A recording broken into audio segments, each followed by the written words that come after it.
రాష్ట్రానికి రాజధాని కట్టలేమని వైవి సుబ్బారెడ్డి అనటం హాస్యాస్పదమన్నారు జనసేన నేత కిరణ్ రాయల్.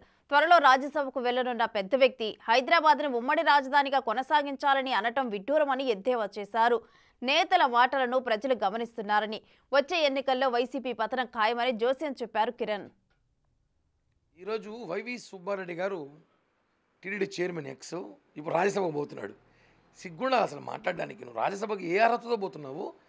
రాష్ట్రానికి రాజధాని కట్టలేము అని చెప్తున్నాడు. సొంత బాబాయ్ జగన్మోహన్ రెడ్డి సొంత బాబాయ్ రాష్ట్రానికి రాజధాని కట్టే పరిస్థితులు లేము, కట్టలేము, హైదరాబాదే 10 సంవత్సరాలు రాజధాని ఉండాలని కోరుకుంటున్నాను చెప్తే హాస్యాస్పదంగా ఉంది. ఇలాంటి వాళ్ళకి ప్రజలు ఓట్లేశారా?